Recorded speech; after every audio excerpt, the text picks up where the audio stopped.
May isang hangganan o linya sa mundo na hindi tinatawid ng kahit anong hayop. Walang ibon ang lumilipad lampas dito at walang hayop ang nangangahas na sumubok. Pero bakit? Medyo imposible, di ba? Pero mas mind-blowing pa, ang linyang ito ay hindi mo makikita. Wala ito sa mapa, hindi mo ito mahahawakan. Pero sa totoong buhay, sobrang lakas ng epekto nito. Sa video na ito ay baliwang video muna tayo. At alam kong ngayon mo pa lang ito malalaman. Pero bago yan ay paki-like at subscribe naman po. Malaking bagay na po yan sa aming mga content creator. Salamat po. At ngayon simulan na natin. Ito ang The Wallace Line. Isang mahiwagang guhit sa karagatan nasa pagitan ng Bali at Lombok sa bansang Indonesia. 32 kilometro lang ang pagitan ng dalawang isla. Pero sa totoo lang, parang dalawang magkaibang planeta ang magkabilang panig. Sa kanluran ng guhit Asya narito ang mga tigre, elepante at oso. Pero sa silangan may kanggaro, kokatu at ang mabangis na komodo dragon. Parang may invisible wall na nagsasabi sa mga hayop, hanggang dyan ka lang. Pero bakit nga ba? Anong meron sa linyang to? Balik tayo sa Bali at Lombok. Kung titigan mo sa mapa, parang isang simpleng strip lang ng dagat ang pagitan nila. Walang matarik na bangin, walang kakaibang kulay ng tubig. Pero sa kung anong dahilan, parang may kasunduan ng mga hayop na huwag tumawid. Kahit mga ibon na kayang lumipad ng libu-libong kilometro, hindi rin sumusubok. Yung mga turtle na bumabalik sa parehong buhanginan pagkatapos ng daan-daang kilometro ng paglalangoy, wala.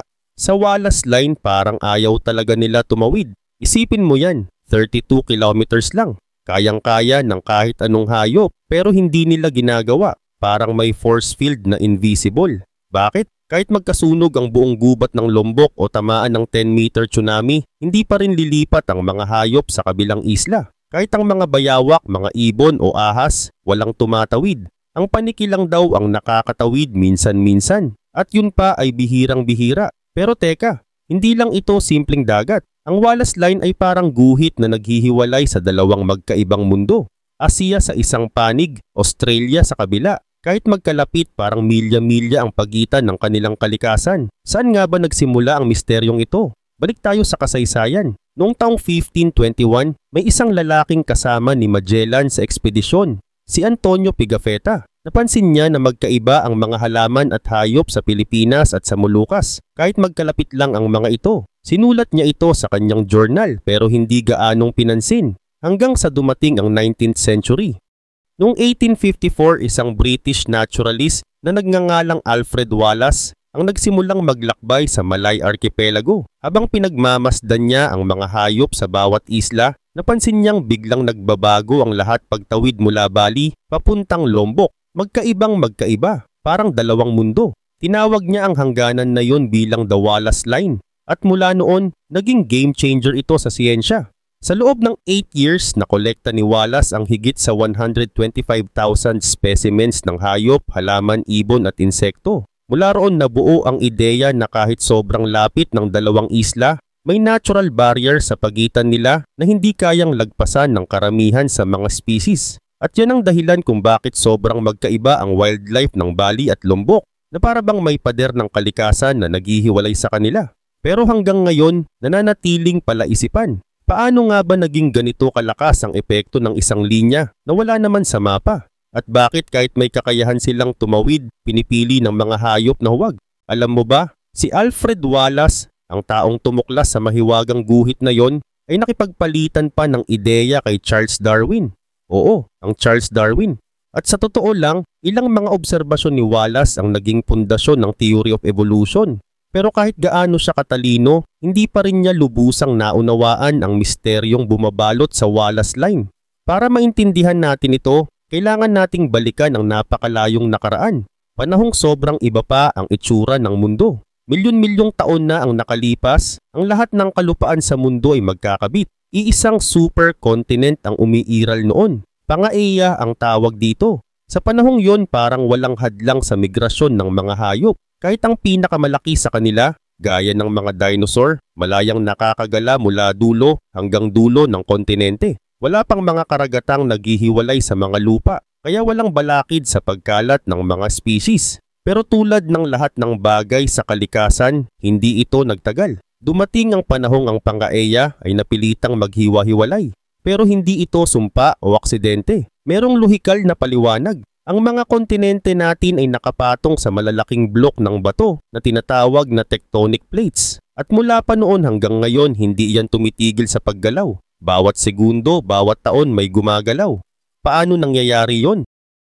Galing sa kailaliman ng mundo, may mainit na magma na umaakyat at tinutulak ang mga plate palayo sa isa't isa. Halimbawa, ang North American plate at ang Eurasian plate, unti-unti pa ring naghihiwalay hanggang ngayon. Mabagal lang, parang ilang sentimetro kada taon. Pero sa tagal ng panahon nagkakaroon ito ng malaking epekto. At dahil sa tulak-tulak na yan, nagkawatak-watak ang Pangaea. Parang jigsaw puzzle na pinaghati-hati at tinangay ng alon. Ang mga dating landas ng hayop biglang naging mga karagatan at bulubunduking imposible ng tawirin. Nagsimula ang isolation. At dito nagsimula rin ang magkakaibang version ng evolution. Bawat nakahiwalay na lupa, naging parang incubator ng sarili nitong wildlife. At dahil nagbago rin ang klima habang gumagalaw ang mga kontinente, napilitan ang mga hayop na mag-adapt sa bagong mga kondisyon. Ang resulta, isang planetang may sari-sariling klase ng kalikasan sa bawat sulok. Pero kung meron mang bahagi ng mundo kung saan kitang-kita ang epekto ng paghihiwalay na yan,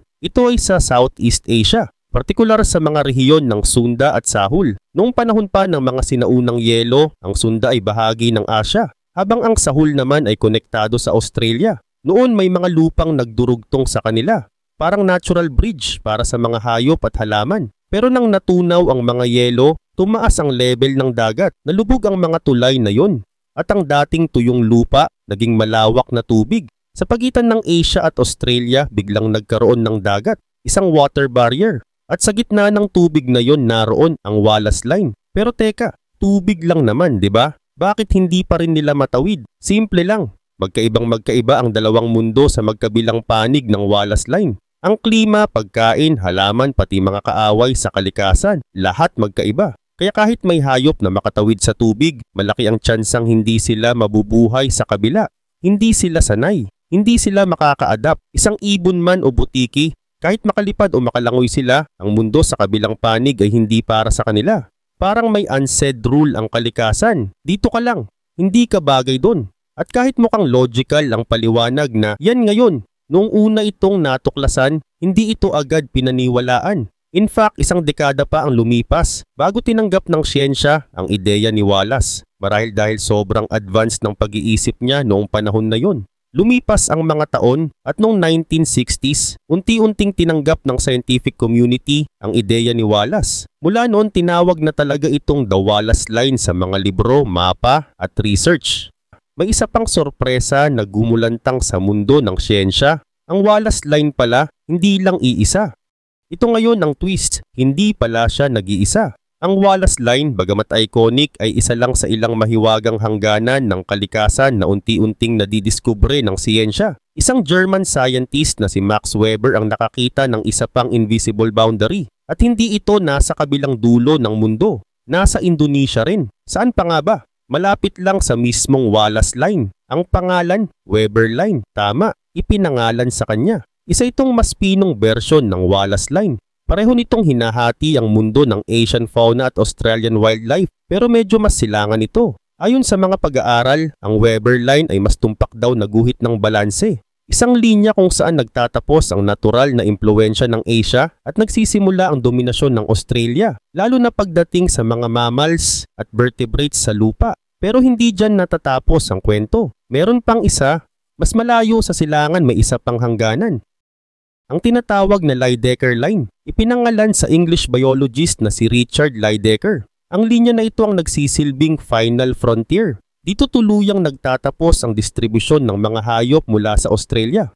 Mula sa Lydecker Line pakanluran, halos wala ka nang makikitang hayop na katutubo sa Australia. So ngayon meron na tayong tatlong invisible lines, Wallace, Weber at Lydecker. At bawat isa parang border control ng kalikasan. May mga hayop na hindi talaga sumusubok lumangoy patawid. Meron ding mga sumusubok pero hindi nagtatagal. Hindi sila nabubuhay sa kabilang panig. Ngayon isipin mo to. Kung ang mga hayop ay ganito kasensitive sa mga invisible na hangganan, kamusta naman ang mga halaman? Mas malaya ba sila or pareho rin ng kapalaran?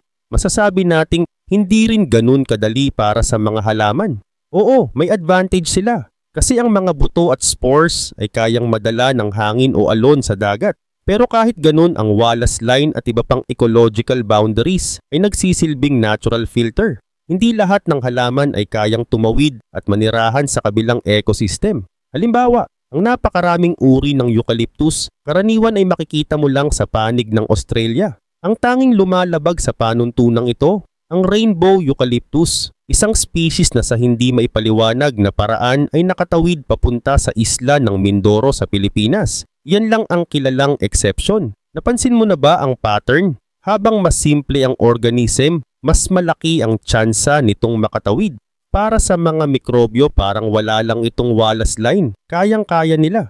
Pero sa mga hayop na may mas komplikadong biological system, imposible halos. Pero ngayon, ito ang pinakakakaiba. May isang nilalang sobrang advanced sa buong kalikasan ang nagawang tumawid sa Wallace Line. At hindi dahil simple sila, kundi dahil sa sobrang katalinuhan nila. Hulaan mo kung sino?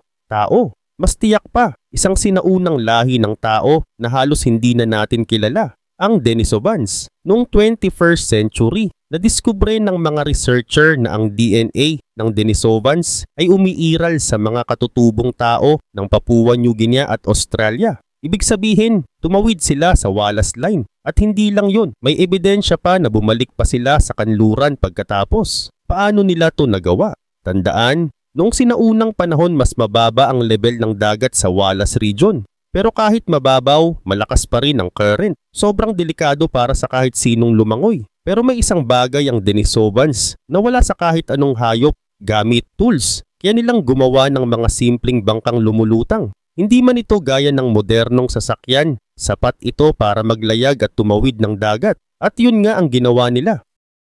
Tumawid ang mga Denisovans tumira sa silangang bahagi ng Malay Archipelago. Pero pagkatapos ng ilang henerasyon, nawala sila. Hindi na sila nasundan ng mga archaeological record. Pero ang DNA nila nananatiling bakas sa mga taong naninirahan sa Australia, New Guinea at mga karatig isla sa silangan ng Wallace Line. Samantalang sa mainland Asia, halos wala kang makikitang bakas ng Denisovan DNA. Nakapagtataka ito, lalo na't ang unang fossil ng Denisovans ay natagpuan pa nga sa Siberia. Paano yun nangyari? Ayon sa ilang mga teorya, isang maliit lang na grupo ng Denisovans ang nakatawid. Nakatira sila sa Australia at doon sila nakihalubilo sa mga ninuno ng modernong tao, Homo sapiens. Doon na naghalo ang kanilang dugo. Kaya hanggang ngayon ang genes ng Denisovans nakikita lang sa silangan ng Wallace Line. Pero may problema, wala pang nakikitang totoong fossil ng Denisovans sa Oceania. Kaya hanggang ngayon mainit pa rin ang debate sa siyensya. May mga naniniwalang dumaan lang saglit ang Denisovans pero natabunan agad sila ng panibagong alon ng mga Homo sapiens. Ibig sabihin, maaaring nandoon sila pero hindi sila nagtagal. Hanggang ngayon walang konkretong kasunduan ng mga eksperto. Ang misteryo ay nananatiling nakabukas. At ngayong alam mo na yan ay hayaan nyo isama ko sa topic itong isa sa mga magaganda ko pang video. Ang pamagat ay mga sikretong kwarto na natuklasan sa loob ng bahay. At simulan na ulit natin. 10 mga misteryosong silid na natagpuan sa loob ng mga bahay. Nakakagulat isipin na sa loob ng ating mga tahanan ay maaaring may mga nakatagong silid na hindi natin alam. Maraming tao ang nakadiskubre ng mga lihim na kwarto sa kanilang mga bahay, mga espasyong puno ng misteryo at kasaysayan. Ang mga natuklasang ito ay nagdudulot ng kakaibang karanasan at pagtataka sa mga tao. Ano kaya ang kanilang natuklasan?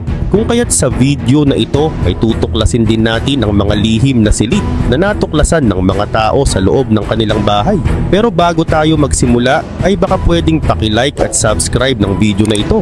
Malaking tulong at bagay na ito sa aming mga content creators. Maraming salamat po. Kaya naman simulan na natin. Number 1, E.W. Marland Mansion, Ponca City, Oklahoma, USA. Ang E.W. Marland Mansion ay isang malaking bahay sa Ponca City, Oklahoma, USA. Ito ay itinayo ni Ernest Whitworth Marland, isang mayamang negosyante sa industriya ng langis at dating governor ng Oklahoma. Dahil sa laki at ganda nito ay tinatawag din itong Palace on the Prairie. Isa rin itong sikat na atraksyon dahil sa mga lihim na silid na natuklasan sa loob. Nagsimula ang pagtatayo ng Marland Mansion noong 1925 at natapos ito noong 1928. Ang arkitektong si John Duncan Forsyth ang nagdisenyo nito at kumuha siya ng inspirasyon mula sa mga lumang palasyo sa Italy. Upang gawing detalyado ang disenyo ng mansyon ay nagdala sila ng maraming bihasang manggagawa mula sa Europe. Si E.W. Marland ay isang matagumpay na negosyante na minsan ay may kontrol sa 10% ng langis sa buong mundo. Dahil dito ay nagkaroon siya ng malaking yaman at naipatayo ang marangyang mansyon. Ngunit noong 1928 ay isang kumpanya ang sapilitang kinuha ang kanyang negosyo. Nawalan siya ng pera at napilitang iwan ang kanyang mansyon noong 1931. Pagkalipas ng ilang taon ay ginamit ang bahay bilang monastery, paaralan at kumbento bago ito ginawang isang museum noong 1976. Samantala, ang Marland Mansion ay may 55 na silid at may lawak na 43,561 square feet. Kasama rito ang 10 bedrooms, 12 na banyo, 7 fireplace at 3 kusina. Ang labas ng bahay ay may pulang bubong at malalaking bintana na may itim na metal frames. Subalit ang isa sa mga sikat na bahagi ng mansyon ay ang mga lihim na silid at lagusan. Sa ilalim ng bahay ay may isang lihim na silid para sa paglalaro ng baraha at isang nakatagong kwarto para sa alak. Ginamit ang mga silid na ito noong Prohibition era, isang panahon kung kailan ipinagbawal ang pagbebenta ng alak sa Amerika. Bukod sa mga lihim na silid, may isang 550-foot tunnel sa ilalim ng mansion na nag-uugnay sa boathouse at artist studio. Ginamit ito upang si Marland ay makadaan sa iba't ibang bahagi ng kanyang pag-aari nang hindi nakikita ng iba. Ang boathouse ay may malaking wine cellar kung saan itinago ang mga mamahaling alak. Number 2. Anne Frank House, Amsterdam, Netherlands. Ang Anne Frank House ay isang museum sa Amsterdam, Netherlands. Dito nagtago ang pamilya Frank at iba pang Hudyo upang makaiwas sa mga Nazi noong ikalawang digmaang pandaigdig. Ang bahay ay nasa Prinsengracht 263 to 267 at may lihim na silid sa likod nito na tinatawag na Secret Annex. Sa loob ng mahigit 2 taon ay 8 silang nagkubli rito para hindi madakip. Ang Secret Annex ay nakatago sa likod ng isang gumagalaw na bookshelf. Hindi ito halata mula sa labas, kaya naging ligtas na taguan nila. Sa loob ay may makitid na hagdanan papunta sa maliliit na silid kung saan sila namuhay ng tahimik upang hindi mapansin ng mga trabahador sa ibaba. Mahigpit nilang pinapanatili ang katahimikan sa araw at umaasa lamang sila sa mga kaibigan na nagdadala ng pagkain at balita mula sa labas. Habang nasa loob ng Secret Annex ay madalas magsulat si Anne Frank sa kanyang tala-arawan. Dito niya isinulat ang kanyang nararamdaman, pangarap at mga karanasan habang nagtatago. Kahit mahirap ang kanilang sitwasyon, ay ipinakita niya sa kanyang mga sinulat ang kanyang pag-asa at tapang sa kabila ng takot na mahuli. Noong August 4, 1944 ay natuklasan ng mga Nazi ang kanilang taguan. Inaresto ang lahat ng naroon at dinala sila sa mga camp concentration. Si Anne Frank at ang kanyang kapatid na si Margot ay ipinatapon sa Bergen-Belsen concentration camp kung saan sila namatay noong February o March 1945 dahil sa sakit at gutom. Tanging si Otto Frank, ang kanilang ama, ang nakaligtas sa digmaan. Samantala, matapos ang digmaan ay bumalik si Otto Frank sa Amsterdam at natagpuan niya ang tala-arawan ni Anne na itinago ni Miep Gies. Noong 1947 ay inilathala niya ito sa pamagat na The Diary of a Young Girl. Mabilis itong sumikat at isinalin sa mahigit 70 languages. Hanggang ngayon ay binabasa ito ng milyon-milyong tao sa buong mundo. At noong 1957 ay itinatag ang Anne Frank Foundation upang mapanatili ang bahay at gawing museum. Binuksan ito sa publiko noong 1960. Ngayon ay milyon-milyong tao ang bumibisita sa Anne Frank House upang makita ang Secret Annex at matuto tungkol sa kwento ng mga nagtago rito. Number 3. Buckingham Palace, London, United Kingdom. Ang Buckingham Palace ay isang sikat na palasyo sa London, United Kingdom. Ito ang opisyal na tirahan ng hari o reyna ng Britain. Bukod sa pagiging tahanan ng royal family, ay ginagamit din ito sa mga mahahalagang seremonya at opisyal na pagtitipon. Tuwing tag-init ay nagbubukas ang ilang bahagi ng palasyo para sa mga turista, pero karamihan sa mga silid nito ay nananatiling pribado. Maraming bahagi ng Buckingham Palace ang hindi alam ng publiko. Isa na rito ang mga sekretong silid at daanan sa loob ng palasyo. Ang White Drawing Room ay may isang lihim na pinto na mistulang bahagi ng dingding. Ang pinto na ito ay daanan ng royal family papunta sa kanilang pribadong bahagi ng palasyo. Isa itong paraan upang maiwasan ang mga bisita o mabilis silang makaalis nang hindi nakikita ng iba. Bukod dito, may mga underground tunnels din sa ilalim ng Buckingham Palace. Ayon sa mga ulat, ilan sa mga tunnel na ito ay maaaring konektado sa House of Parliament at iba pang mahahalagang gusali sa London. Naniniwala ang iba na ang mga daanang ito ay ginagamit bilang escape route o proteksyon ng monarch sa panahon ng kaguluhan. Hindi ito bukas sa publiko, kaya nananatili itong isang misteryo. Karagdagan pa, ang Buckingham Palace ay may kabuuang 775 na silid. Kabilang dito ang 19 na staterooms, 52 bedrooms, 78 na banyo at 92 na opisina. Ang staterooms ay ginagamit sa opisyal na pagtanggap ng mga bisita. Ang throne room naman ay kung saan makikita ang mga trono ng hari o reyna. At dito rin ginagawa ang mahahalagang seremonya.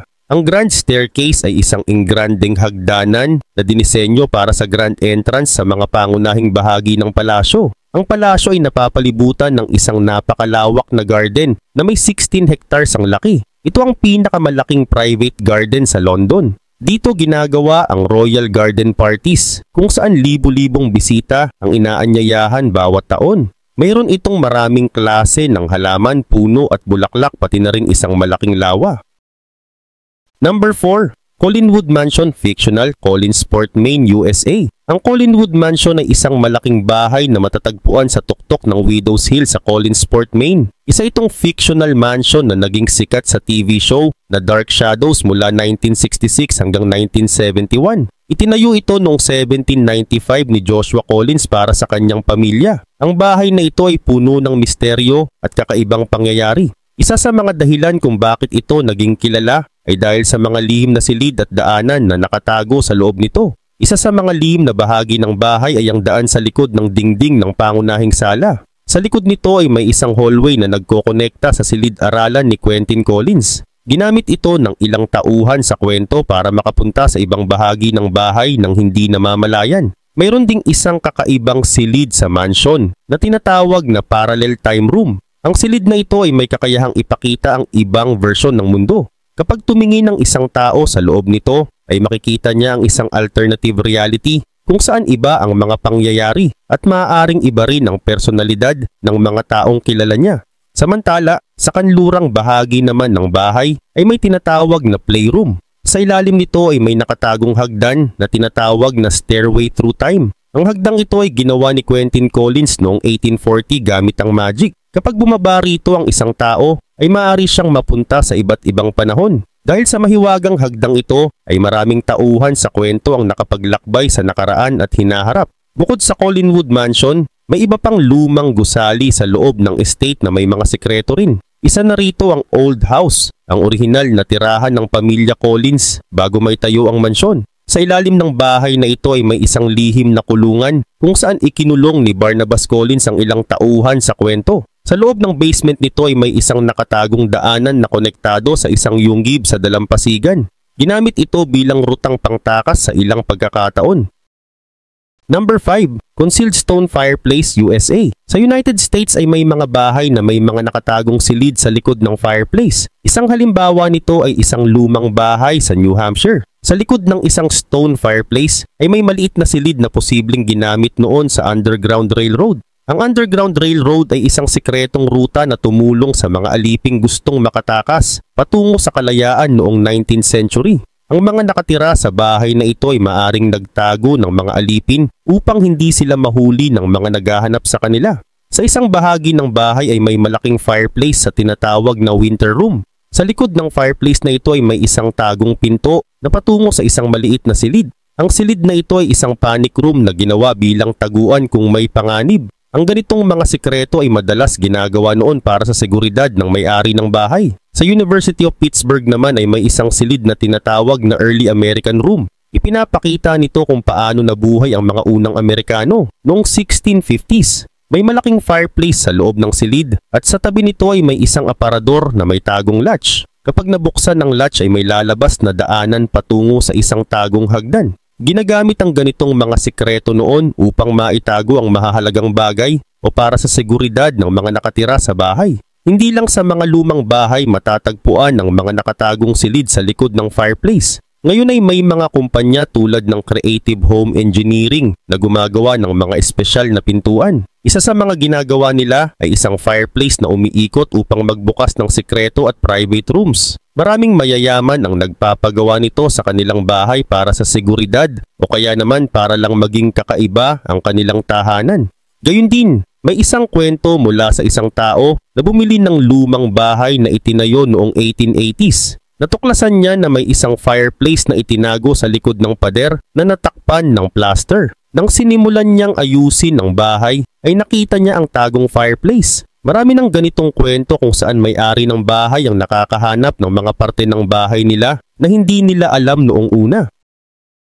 Number 6. Secret Room Behind a Mirror, Melbourne, Australia. Sa Melbourne, Australia ay may isang sikretong silid na matatagpuan sa likod ng isang malaking salamin. Ang lugar na ito ay tinatawag na Mill Place Merchants, isang espesyal na bar na may kakaibang pasukan. Sa unang tingin ay mukhang isang lumang dressing room na may mga mannequin, tela at antique sewing machine. Pero kung titignan mong mabuti, ang malaking salamin dito ay isang lihim na pinto na magdadala sa iyo sa isang kakaibang mundo. Kapag nabuksan ang salamin ay papasok ka sa isang maganda at maaliwalas na lugar. Ang loob ay may lumang pader na gawa sa bato at malalaking kahoy na poste. May mga lumang upuan na gawa sa leather, malalambot na sofa at mga lumang disenyo sa dingding. Ang sahig ay may mga classical rugs na bumagay sa elegant style ng lugar. Ang mga decorations dito ay maingat na pinili para magbigay ng lumang klaseng ambience na parang bumalik ka sa nakaraan. Sa gitna ng bar ay may makikita kang counter na may makinang na copper top. Dito ginagawa ang mga espesyal na inumin na nilikha ng kilalang mixologist na si Giancarlo Mancino. Ang ilan sa kanilang signature drinks ay may sangkap tulad ng bourbon, absinthe at liqueur. Isa sa kanilang sikat na inumin ay ang Millionaire, isang kombinasyon ng matapang at matamis na lasa. Meron din silang opera, isang fruity cocktail na may gin at mandarin liqueur. Bukod sa mga inumin, may masasarap ding pagkain dito. Ang menu ay ginawa ni Chef Deepak Mishra at nag-aalok ito ng mga menu tulad ng deviled eggs, steak and ale pies, Jamon croquettes at cheese boards. Ang mga pagkain ito ay bagay sa kanilang inumin at nagpapasarap sa karanasan ng mga bisita. Samantala, isa sa mga pinaka-espesyal na bagay sa lugar na ito ay ang live music. Sa unang bahagi ng gabi ay maririnig mo ang malumanay na jazz at blues music. Habang lumalalim ang gabi ay nagiging mas buhay ang musika at may mga lumang swing tunes na para bang bumalik ka sa 1920s. Sa huling bahagi ng gabi ay maririnig mo ang mga soulful jazz at blues na nagbibigay ng relaxing vibe. Number 7. Hidden Steam Room and Hot Tub, USA. May mga bahay sa United States na may mga nakatagong silid na natutuklasan lang matapos ang maraming taon. Isa sa mga ganitong kwento ay ang tungkol sa isang mag-asawa sa Michigan na may natagpo ang lihim na silid sa ilalim ng kanilang bahay. Noong 2020 ay binili ni Trevor at Hailey ang bahay na matagal nang walang nakatira. Habang inaayos nila ang hot tub ay napansin nila ang isang bahagi ng sahig na tila may natatakpan. Nang kanilang siyasatin ay natuklasan nila ang isang misteryosong silid na nasa 20 feet ang lalim. May pinto itong nakasara at mukhang matagal nang hindi nabubuksan. Nagulat sila dahil wala itong binanggit sa kontrata ng bahay at hindi nila inaasahan na may ganitong sikreto ang kanilang tahanan. Dahil sa kanilang pagkagulat at pag-aalala ay hindi nila agad binuksan ang pinto. Naisip nilang maaaring may nakatago o may kasaysayan ng silid. Sa tulong ng ilang eksperto ay natuklasan nilang ang silid ay dating ginamit bilang isang uri ng steam room o hot tub area. Ngunit hindi na ito nagamit sa loob ng maraming taon. Napagtanto nilang maaaring itinago ito ng dating may-ari dahil sa hindi na gumagana ang mga bahagi nito. Pero sa kabila ng kanilang natuklasan ay nagpasya silang ayusin ito at gawing functional ulit bilang isang pampahingang lugar sa kanilang bahay. Kaugnay pa nito, sa isa pang kwento mula sa Wisconsin ay isang pamilya ang nakatuklas din ng lumang hot tub na matagal nang itinago sa kanilang basement. Habang nire-renovate nila ang isang lumang opisina sa kanilang bahay, ay napansin nilang may kakaibang tunog ang sahig kapag tinatapakan. Nang kanilang siyasatin ay natuklasan nila ang isang lumang hot tub na natatakpan ng mga kahoy na panel. Halatang hindi na ito nagamit sa loob ng maraming taon dahil marumi ito at puno ng alikabok. Dahil gusto nilang magamit ito ay sinimulan nilang linisin at ayusin ang buong lugar. Pininturahan nila ulit ang dingding, inayos ang sahig at pinalitan ang mga sirang bahagi ng hot tub. Matapos ang ilang linggo ng pag-aayos ay naging maayos ulit ang hot tub at ginamit nila ito bilang pampahinga at pamparelax. Number 8. Hidden World War II Air Raid Shelter, Southwick, England.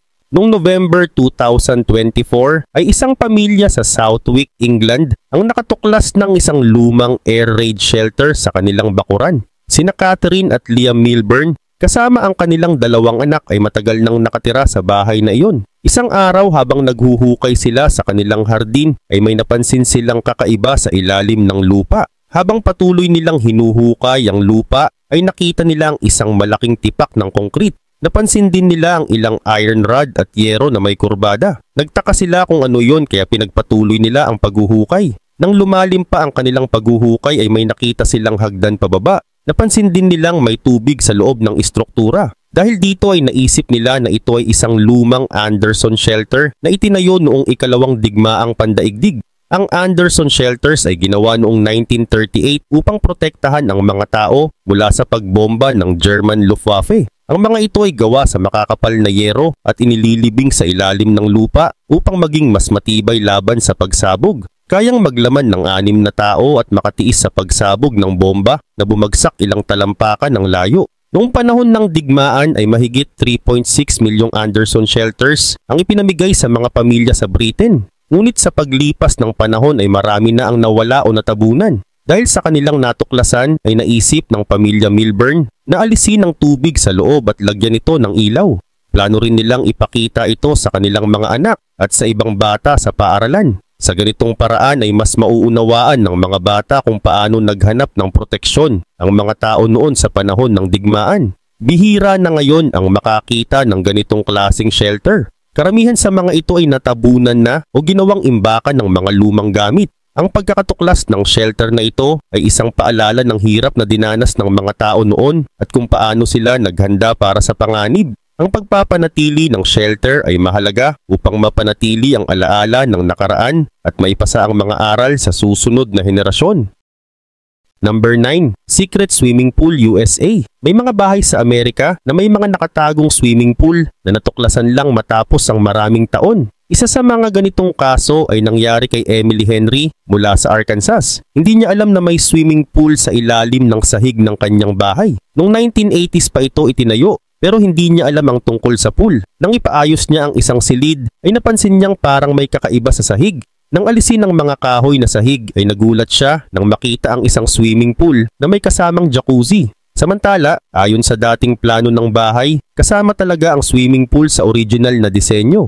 Pero sa hindi malamang dahilan ay tinakpan ito at ginawang simpleng kwarto. Sa halip na ibalik sa dating gamit ay ginawang atrium ng pamilya ni Emily ang lugar. Nilagyan nila ito ng stained glass, maraming halaman at isang maliit na koi pond. Naging maganda at peaceful space din ito sa kanilang tahanan. Dagdag pa rito sa Steamboat Springs, Colorado naman ay may isa pang bahay na may nakatagong swimming pool. Dati itong isang Italian restaurant noong 1970s. Ngunit nang i-renovate ang gusali ay natuklasan ng mga gumagawa na may lumang kahon ng pizza sa loob ng dingding. Pero ang mas nakakagulat ay ang natagpuang swimming pool na matagal nang natakpan. Hindi rin ito nagamit sa loob ng maraming dekada. Sa Baltimore, Maryland naman ay may isang 3 palapag na bahay na may indoor diving pool. Napakalaki nito at mukhang ginawa para sa pagsasanay ng divers. Pero sa hindi maintindihang dahilan ay iniwan ito at hindi na ginamit. At nang matuklasan ito ng bagong may-ari ng bahay ay naging usap-usapan ito sa kanilang lugar. Number 10. Hidden Underground City, Midyat, Turkey. Noong 2020 ay may natuklasang malaking lungsod sa ilalim ng lupa sa Midyat na isang bayan sa Mardin Province, Turkey. Hindi ito sinasadyang madiskubre habang inaayos ang mga lumang kalye at bahay. Natagpuan ng mga manggagawa ang isang kuweba na may lagusan papunta sa mas malawak na lugar sa ilalim ng lupa. Tinawag din itong Matiete na ang ibig sabihin ay lungsod ng mga kuweba sa lumang Assyrian. Sa ngayon ay mahigit 49 na silid na ang nahuhukay. Kasama rito ang mga lugar sambahan, imbakan ng pagkain, balon ng tubig at mahahabang hallway. Ayon sa mga eksperto, maliit na bahagi pa lang ito ng kabuuang laki ng lungsod na tinatayang abot sa mahigit 4 million square feet. Naniniwala ang mga archaeologists na itinayo ito noong 2nd century CE. Ginamit ito ng mga Hudyo at Kristiyano bilang taguan mula sa pag-uusig ng mga Romano. Gayun din naman ay maraming kakaibang bagay ang natagpuan sa lungsod na ito. May mga ukit sa dingding tulad ng bituin ni David na nagpapahiwatig na may sinagoga rito noon. Mayroon ding simbahan at iba pang palatandaan ng relihiyon. Natagpuan din ang mga lumang barya, lampara at mga buto ng tao at hayop. Ang mga bagay na ito ay tumutulong sa mga eksperto na maintindihan ang pamumuhay ng mga tao sa panahong iyon. Kaugnay pa nito ayon kay Gani Tarkan na isang eksperto at direktor ng Mardin Museum, ginamit ang matiyate sa loob ng halos 1,900 years. At nang mawala ang panganib ng pag-uusig ay ginamit ito bilang imbakan ng alak at libingan. Hindi rin ito ginagalaw sa loob ng maraming siglo kaya nanatiling buo ang mga structures sa ilalim ng lupa. Sa kabila nito, ang pagtuklas sa Matyate ay malaking bahagi ng kasaysayan ng Mesopotamia na tinatawag ding duyan ng mga sinaunang sibilisasyon. Ang lugar na ito ay napasailalim sa iba't ibang imperyo tulad ng Assyrian, Persian, Griego, Romano, Byzantine at Ottoman. At hanggang ngayon ay patuloy pa rin ang paghuhukay at pag-aaral upang mas malaman pa ang kwento ng lungsod na ito at ng mga taong nanirahan dito noon.